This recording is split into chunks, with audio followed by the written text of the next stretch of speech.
누구든지 소재의 예물을 여호와께 드리려거든 고운 가루로 예물을 삼아 그 위에 기름을 붓고 또 그 위에 유향을 놓아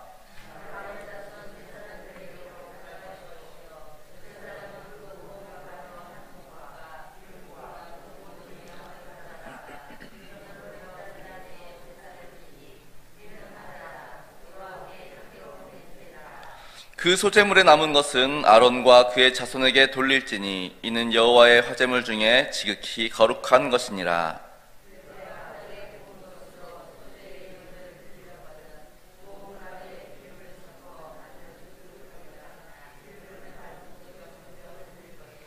철판에 붙인 것으로 소재의 예물을 드리려거든 고운 가루에 누룩을 넣지 말고 기름을 섞어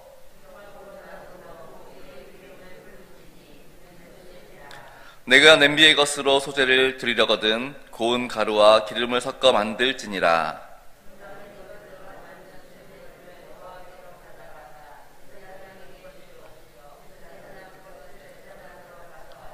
그 소재물 중에서 기념할 것을 가져다가 제단 위에서 불사를 지니 이는 화제라 여호와께 향기로운 냄새니라.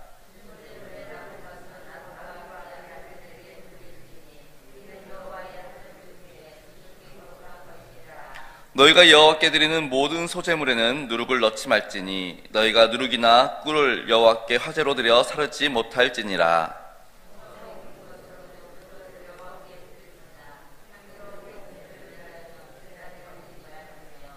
내 모든 소재물에 소금을 치라. 내 하나님의 언약의 소금을 내 소재에 빼지 못할지니 내 모든 예물에 소금을 드릴지니라.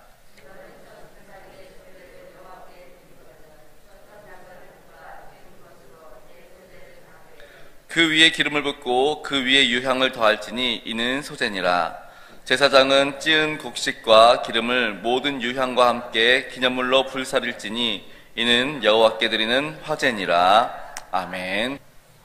예, 우리 함께 인사 나누시겠습니다. 나는 축복의 통로입니다. 다시 나는 축복의 통로입니다.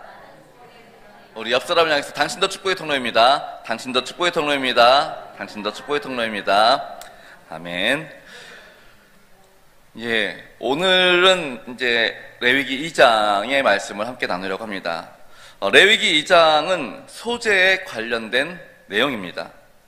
소재는 하나님께 드리는 티 없는 선물이라는 의미를 가지고 있습니다. 그리고 소재는 생활 속에서 감사함으로 드리는 제사입니다. 그러다 보니까 소재만 따로, 그러니까 번제는 번제만 따로 드리긴 하지만 소재는 소재만 따로 드리지 않습니다.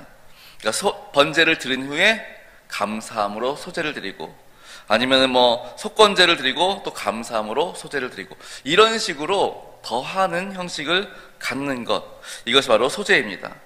그래서 소재는 나의 삶이 감사하고 하나님과의 교제가 감사하고 그런 모든 일상에 감사하는 것들로 채워져 있는 것입니다. 오늘 소재에 사용하는 제사, 우리 번제는 가축으로 했습니다. 근데 소재는 고운 가루로 해서 드립니다.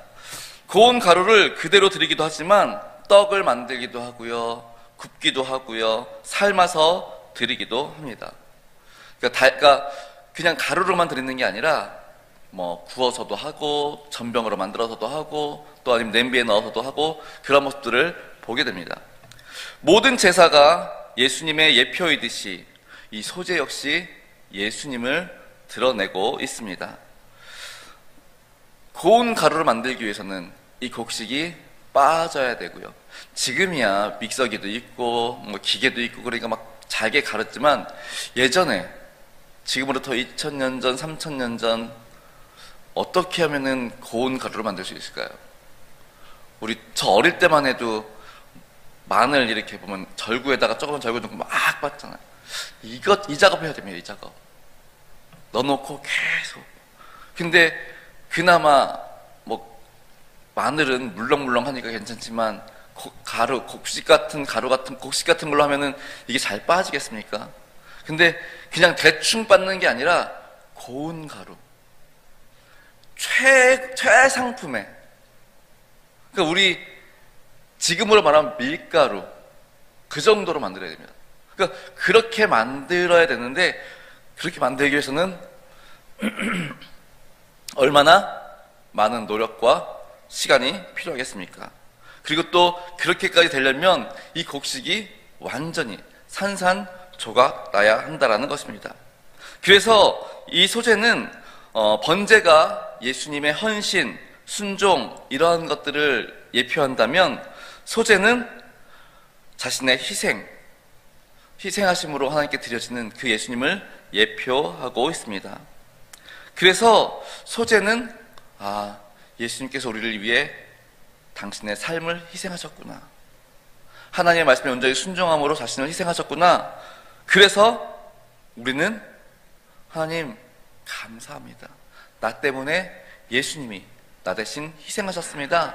그래서 감사의 자리로 넘어가는 것, 이것이 바로 소재의 진정한 의미라는 것입니다. 좀 더 구체적으로 살펴보도록 하겠습니다. 오늘 본문 1절에 보시면 누구든지 소재의 예물을 여호와께 드리려거든 고운 가루로 예물을 삼아 그 위에 기름을 붓고 또 그 위에 유향을 놓아 라고 말씀하고 있습니다. 먼저 여호와께 드리려거든 이렇게 표현되어 있는데, 이 여호와께 드린다라는 말씀은 억지로 또는 누가 시켜서 드리는 게 아니라 자원해서, 내가 원해서 드리는 것, 그것을 말합니다. 그래서 소재의 예물은 자원하는 예물입니다. 아니, 감사해서 드리는 예물인데 억지로 드리면 그게 무슨 감사의 예물입니까? 감사해서 드리는 예물인데 누가 시켜서 드리면 그게 무슨 감사의 예물이겠습니까? 그래서 하나님께 은혜를 받았으면, 정말 내가 번제를 드렸는데 하나님께서 그 향기를 흠양하셨습니다. 그래서 내 죄가 용서 받았습니다. 그럼 하나님 감사합니다. 그래서 나오는 게 이제 소재가 되는 것입니다. 사실 우리에게 감사하는 마음이 생기지 않는 이유, 감사하지 못하는 이유, 무엇 때문입니까? 우리 그 은혜라는 찬양에 보면은 그동안 당연하게 생각하니까 감사하지 않는 겁니다. 그러니까 당연한 것 하나도 없고 모든 것이 은혜입니다 하면 감사하는데, 이건 은혜가 아니고 이건 당연한 거잖아.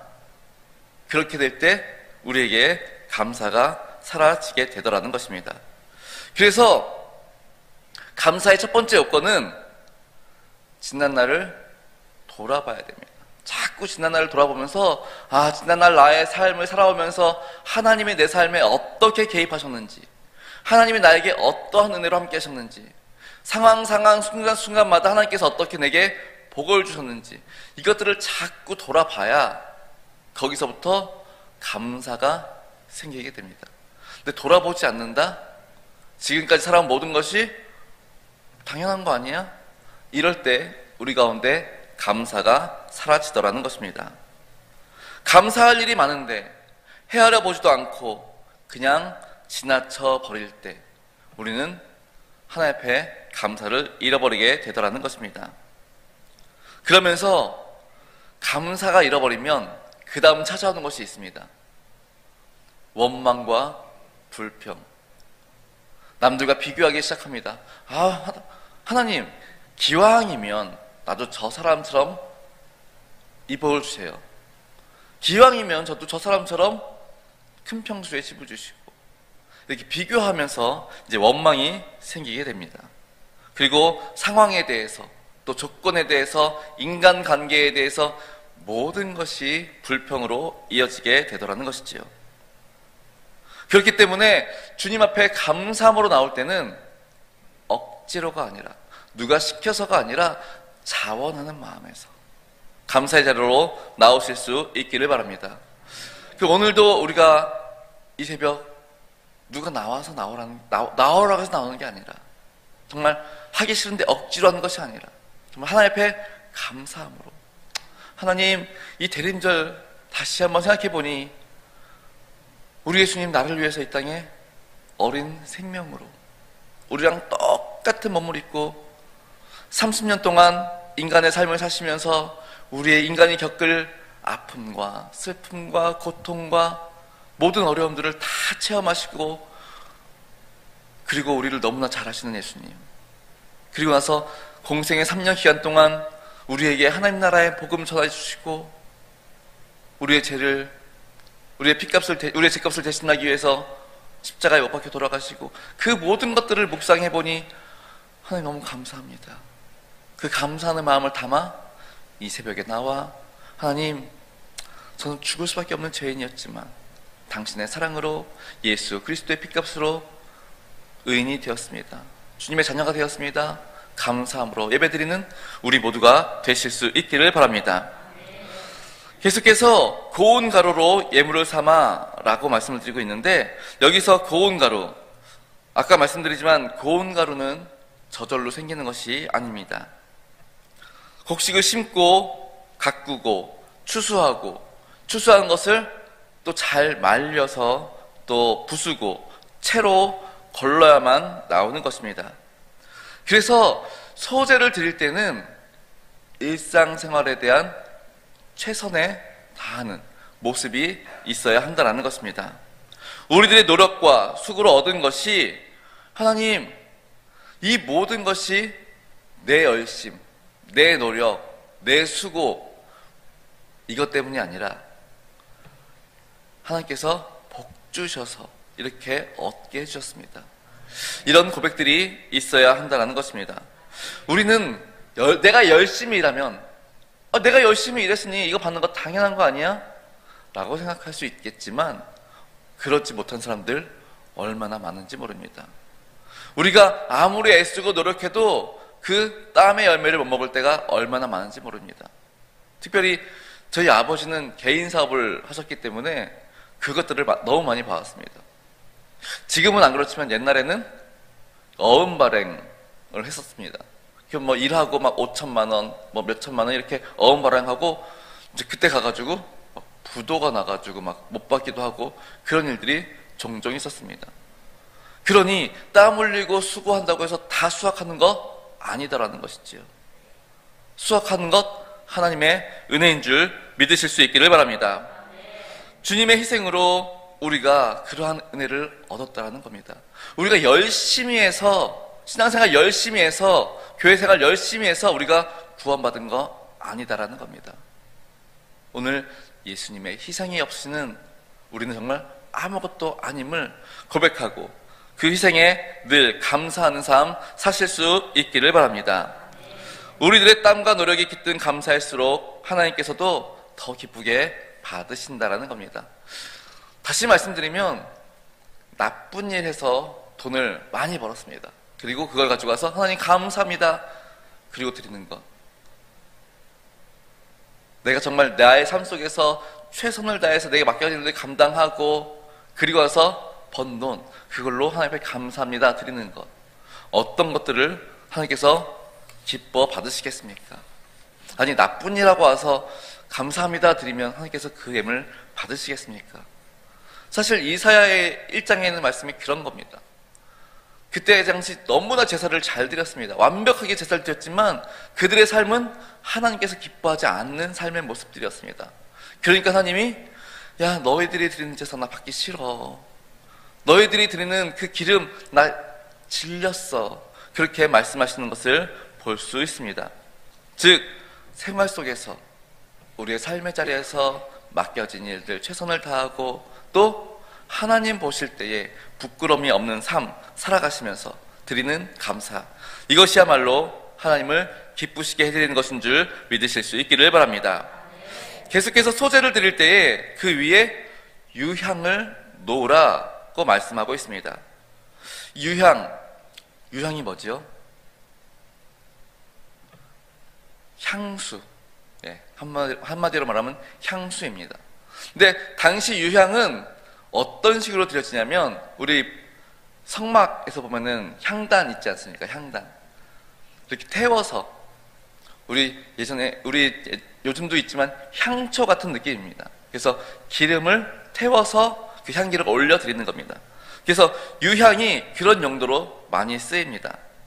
그러니까 그래서 요한계시록에 보면은 요한계시록 5장 8절 말씀해 보시면 이 향은 성도들의 기도다라고 말씀하고 있는 것을 보게 됩니다.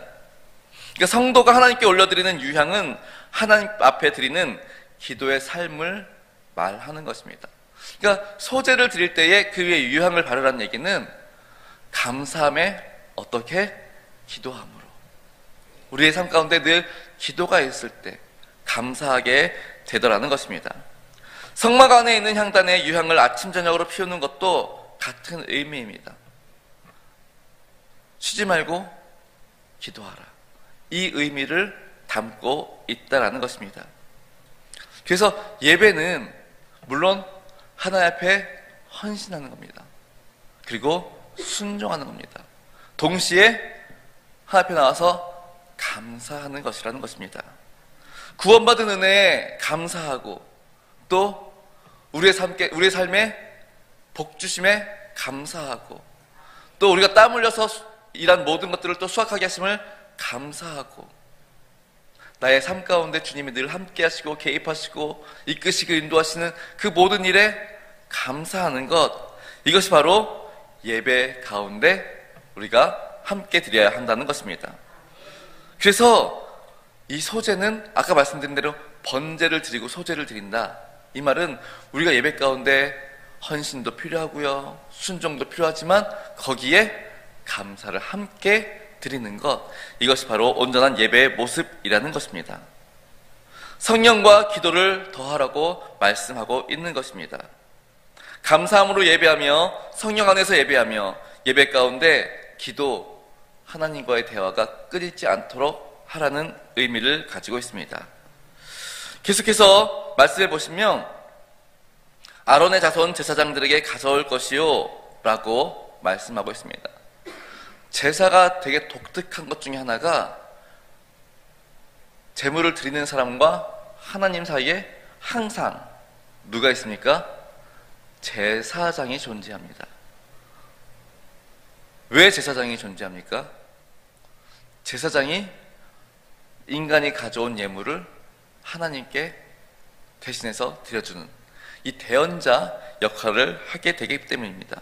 그러니까 중보자 역할을 하고 있기 때문입니다. 이 중보자 역할을 오늘날 누가 하고 있습니까? 예수님께서 해주시고 계십니다. 그래서 예수님을 우리의 대제사장이라는 표현을 하는 이유는 오늘도 하나님과 우리 사이에서 중보자가 되어주셔서 우리를 위해 대신해서 간구해 주시고 기도해 주시고 계신 줄 믿으실 수 있기를 바랍니다. 하나님께 나아가기 위해서, 그러니까 구약시대에 제사를 드리는 사람들이 하나님께 나아가기 위해서는 꼭 중보자가 필요했던 것처럼 오늘 우리도 하나님께 나아가기 위해서는 예수 그리스도라는 중보자가 꼭 필요합니다. 그래서 우리가 하나님께 예배하지만 누구와 함께? 예수님과 더불어 하나님께 나아가야 되고, 우리가 하나님께 기도하지만 누구의 이름으로? 예수 그리스도의 이름으로 기도하는 것. 이 모든 일에 중보자이신 예수 그리스도가 함께 해야 한다는 것이지요. 우리가 예배에 대한 이해를 돕기 위해서 5대 제사를 지금 살펴보고 있는데, 번제, 나중에 보시겠지만 번제, 소제, 화목제는 하나님 앞에 향기로운 예물, 향기로운 제사라고 얘기합니다. 그런데 이 향기로운 제사라고 쓰인 단어 앞에 보면은 자원해서 드릴 때, 그러니까 번제, 그리고 소제, 화목제 이런 것들은 자원해서 드리는 겁니다. 억지로 드리는 거 아닙니다. 막 드리라고 해서 드리기 싫은데 드리는 게 아니라 자원해서 드리는 예물. 그래서 이런 것들은 하나님 앞에 향기로운 것이 되더라는 것입니다. 반면에 속죄제나 속건제에는 그런 언급이 없습니다. 이거는 죄를 지었기 때문에 어쩔 수 없이 드려야 되는, 반강제적으로 드려야 되는 그러한 예물이라는 것입니다. 그러니까 이것들은 굳이 향기로운, 하나님 앞에 향기롭다라는 표현을 쓰지 않는 것을 보게 됩니다. 사랑하는 우리 일산 명성교회 성도 여러분, 예배를 하나님께서 기뻐하십니다. 그런데 어떤 예배를 기뻐하십니까? 자원해서 감사함으로 드리는 예배. 이러한 예배를 하나님께서는 더 기뻐 받으신다라는 것입니다. 오늘 우리 예배가 이러한 예배가 되었으면 좋겠습니다. 헌신과 순종, 이러한 것들도 예배 가운데 녹아 있었으면 좋겠고, 또 회개할 때 우리의 죄를 쥐어 짜듯이 하나님 앞에 철저하게 회개하는 모습도 있었으면 좋겠고, 그 다음에 오늘 드렸던 그 소재처럼 하나님, 내 삶의 모든 것이 은혜입니다. 감사합니다. 나를 구원해 주신 하나님 감사합니다. 나를 위해 피 흘리신 예수님 감사합니다. 오늘도 나를 이끄시고 인도하시고 바른 길 갖게 하신 성령님 감사합니다. 그렇게 삼위일체 하나님께 감사하며 나오는 예배, 그 예배 가운데 오늘 하나님께서는 함께 해줄 줄 믿습니다. 요한복음 우리가 뭐 하다가 지금 일로 넘어왔죠? 요한복음 4장에서 하나님께서 영과 진리로 예배하는 사람, 이러한 사람을 찾으신다고 말씀하고 계십니다.